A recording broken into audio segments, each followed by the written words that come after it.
Surgery కంటే hospital bill అంటేనే భయం. అదే మధ్య తరగతికి అందుబాటు ధరలో వైద్యం. Medistar hospitals.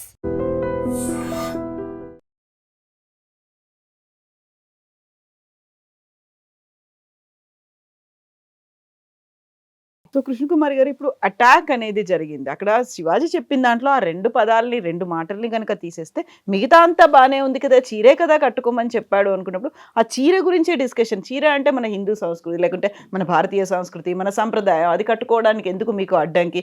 అది కట్టుకోమని చెప్తే నా బాడీ నా ఇష్టం ఇలాంటివన్నీ ఎందుకొస్తున్నాయి?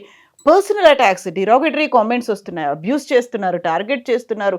ప్రతీదీ అవుతోంది. ఇందులో చీర కట్టుకోవాలా? వద్దా? ఎవరు కట్టుకోవాలి? ఎందుకు కట్టుకోవాలి? మళ్ళీ ఇవన్నీ ఎందుకు మాట్లాడుకోవాల్సొచ్చింది? అసలు నేను ఇప్పుడు చెప్తున్నా అండి, మై బాడీ మై రైట్ అనే ఒక అంశం ఏదైతే ఉందో కరెక్టే, నేను దాన్ని తప్పు పట్టను. అసలు ఒక ఏజ్లో అండి, టీనేజ్ అనుకోండి, ఒక 2 సంవత్సరాలు 3 సంవత్సరాల కాలం పాటు ఆడపిల్లలు ఉన్న ప్రతి తల్లి ఎదుర్కొనే సమస్య ఏంటి అంటే, చాలా ఫాస్ట్గా ఈ మధ్యకాలంలో మార్పులు వచ్చేసాయి. మా చిన్నప్పటి నుంచి మీ చిన్నప్పటికి మార్పు వచ్చింది, మీ చిన్నప్పటి నుంచి మా పిల్లలు చిన్నప్పటికి ఇంకా మార్పు వచ్చింది. ఈ మారిన ప్రపంచంతో ఇవాళ తల్లులు స్ట్రగుల్ అవుతున్నారు. తండ్రుల దగ్గర నుంచి తల్లులకు ఒత్తిడి ఉంటుంది. తల్లులు పిల్లల్ని ఒప్పించలేకపోతున్నారు. అందుకని నాన్న చూస్తే ఊరుకోరు, నాన్న లేనప్పుడు వేసుకో అని తల్లి ఎంతో కొంత లిబరల్గా కొంచెం ఇస్తుంది. ఎందుకంటే ఈ మా పిల్లలు, మా ఫ్రెండ్స్ వేసుకుంటున్నారు, నన్ను గేల్ చేస్తున్నారు అనే ఒక ఒత్తిడి ఇళ్లలో ఉంటుంది. ఇదంతా ఎన్ని రోజులు ఉంటుందంటే అండి, ఒక్క 2 సంవత్సరాలు 3 సంవత్సరాలు ఉంటుందండి. ఒక 14, 17, 18 సంవత్సరాల లోపు ఈ టీనేజ్లో ఉంటుంది క్రైసిస్. ఇది ట్రాన్సిషన్ పీరియడ్ అని అంటారు. ఈ లోపు ఏమైపోద్దంటే, వీళ్ళు మంచిగా చదువుల్లోకి వెళ్ళిపోయారనుకోండి, అసలు పట్టనే పట్టం అందుకే మనకి బాధ్యత ఉన్నప్పుడు హక్కుల గురించి టూ మచ్గా మాట్లాడరు ఎవరు. హక్కులన్నీ ఉన్నప్పుడు బాధ్యతలు కూడా ఉంటాయి, ఉండకుండా ఉండవు. ఇది ఏమైపోయిందంటే, నువ్వు ఇలానే చెయ్యి అంటే నేను ఇలాగే చెయ్యను అనే పరిస్థితి వస్తుంది. ఇది కుటుంబాలు ఎంతో కొంత డీల్ చేయవలసిన విషయం. మేడం చెప్పినట్టు ఇది కుటుంబాలుకి ఇవాళ కొంతమంది ఏం చెప్తున్నారంటే, అసలు శివాజీ అభినవ మహాత్ముడిలాగా కనిపిస్తున్నాడు. తల్లిదండ్రులంట ఇప్పుడు శివాజీ గారు చెప్పారు చూడు, మేం చెప్పటమే కాదు శివాజీ గారు కూడా చెప్పారు చూడు అని తల్లిదండ్రులకు చాలా ఊతం వచ్చేసిందంట. అందుకే వాళ్ళందరూ కామెంట్స్ పెడుతున్నారంట. ఇదంతా ఏంటి అంటే, శివాజీ చుట్టూ జరుగుతున్న భజన. ఇదంతా శివాజీ మాట్లాడిన మాటల్ని మెప్పించాలి అనే ఒక ఉద్దేశం తప్పితే వేరే ఏమీ లేదు. వీళ్ళందరికీ కావాల్సింది ఏంటి అంటే, సమస్య మూలాల్లోకి వెళ్ళి చూడటం ఇష్టం లేదు. సమస్యలు బోల్డ్ ఉన్నాయి, ఆ సమస్యల జోలికి వెళ్ళే ఉద్దేశంలో లేరు వీళ్ళు. చీరలే పరిష్కార మార్గం అండి ఈ ప్రపంచంలో జరిగే ప్రతి దరిద్రానికి? చాలా ఉన్నాయి. వాటన్నిటి గురించి ఎందుకు మాట్లాడరు? ఇవాళ మేడం సినిమాల వరకే మాట్లాడి వదిలేశారు. ఓటీటీల సంగతి ఏంటి? వెబ్ సిరీస్ల సంగతి ఏంటి? ఇళ్లలో వచ్చే సీరియల్స్ గురించి సంగతి ఏంటి? ఈ టీవీలో వచ్చే అన్రియాలిటీ షోస్ సంగతి ఏంటి? రియాలిటీ షోస్ పేరుతోటి అన్రియాలిటీ షోస్ మరీ చండాలి. వీటి గురించి నేను ఎప్పటి నుంచో మాట్లాడుతున్నానండి. అప్పుడు వీళ్ళెవరు మాట్లాడలేదే.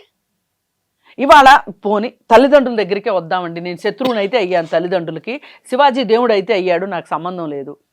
ఇవాళ ఏ తల్లిదండ్రులు జబర్దస్త్ షో చూస్తే మంచిది కాదు అని చెప్పి ఆ షో చూడకుండా ఎంతమంది తల్లిదండ్రులు ఉంటారు చెప్పండి?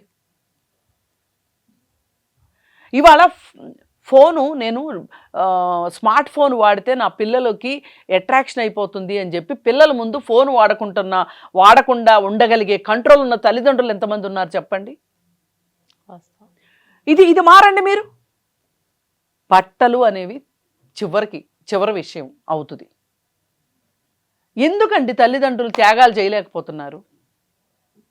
నాకు తెలుసు, నా తల్లిదండ్రులు త్యాగం చేశారు మా కోసం. ఎంతో కొంత వాళ్ళు చేసిన దాంట్లో సగమైనా మేము చేసాం.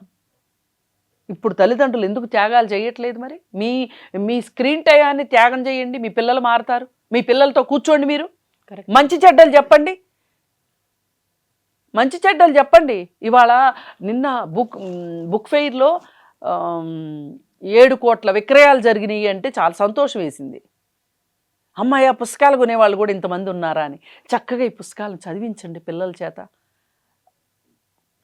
ఇవన్నీ చెయ్యండి. మీ స్క్రీన్ టైం తగ్గించండి. ఎందుకు తగ్గించట్లేదు మీరు? మీకు కావాల్సిందే, మీ ఎంటర్టైన్మెంట్ మీకు కావాల్సిందే. ఇవాళ తల్లిదండ్రులు వాళ్ళ ఎంటర్టైన్మెంట్ కోసం పిల్లల్ని కూడా బానిసలను చేసేస్తున్నారు. ఇప్పుడు ఈ మాట చెప్పడు శివాజీ, ఎందుకంటే ఆయన సినిమాలు చూడాలంటే వాళ్ళకి ఫోన్లు ఉండాల్సిందే, టీవీలు ఉండాల్సిందే. ఈయన ఎందుకు జబర్దస్త్ గురించి మాట్లాడు, శ్రీదేవి డ్రామా కంపెనీ గురించి ఎందుకు మాట్లాడు? మనం ఎన్ని షోస్ చేసామండి ఈ విషయాల గురించి, చేశాం కదా. ఎందుకు పట్టించుకోవట్లే జనాలు అంటే వాళ్ళకి వాళ్ళు పర్సనల్గా త్యాగాలు చేయరు. ఎవరినన్నా అనసూయని అంటానికంటే ముందుకు వచ్చేస్తారు. ఎంతమంది అనసూయలు ఉన్నారండి దేశంలో అలా బట్టలేసుకుని తిరుగుతున్న వాళ్ళు. అందుకని బట్టతలకి బోడిగుండికి ముడేసి మాట్లాడేవాళ్ళు ఎక్కువైపోయారు ఈరోజు. అందుకే ఈ చర్చ వికృత రూపం దాల్చింది. సో ఇప్పుడు వికృత రూపం దాల్చింది. అది కాస్త సీతాదేవి ద్రౌపది దాకా వెళ్ళింది, వాళ్ళని రేపు చెయ్యలేదు. రేప్ చేయడం అలాంటి మాటలు కూడా ఎందుకని వస్తున్నాయి?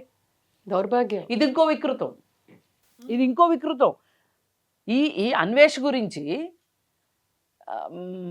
వీడు వేరే వేరే దేశాలకు వెళ్ళి చండాలం చేస్తున్నాడు అన్నప్పుడు వేరే దేశం తెలుగు భాష రాని మహిళల చేత వాళ్ళతో బూతులు మాట్లాడించి అవి వీడియోలు చేసి అప్లోడ్ చేసి వాడు సబ్స్క్రైబర్స్ని పెంచుకున్నాడు.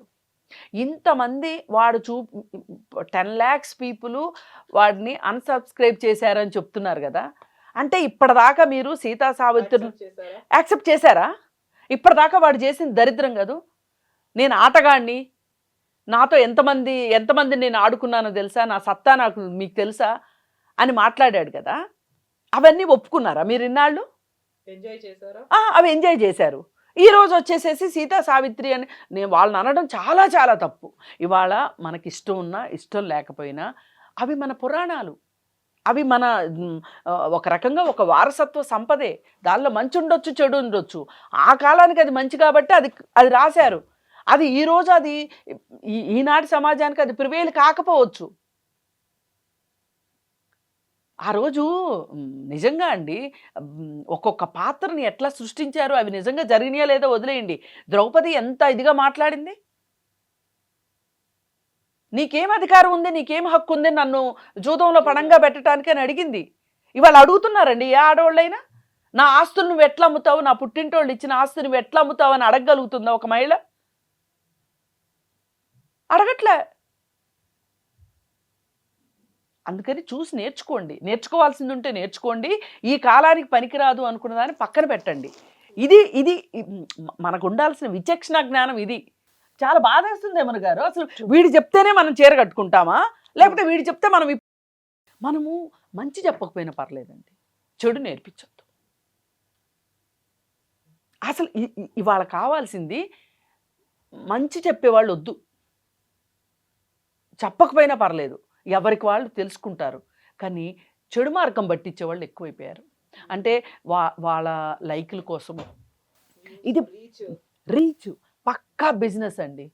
వాళ్ళ ప్రమోషన్స్ కోసం, వాళ్ళ పబ్లిసిటీ పిచ్చితో చచ్చిపోతున్నారు. ఇవాళ మహిళలు పెడుతున్న రీల్స్ చూస్తున్నాను ఈ శివాజీ విషయానికి సంబంధించి, ఎంత తలాతాకా లేకుండా పెడుతున్నారు.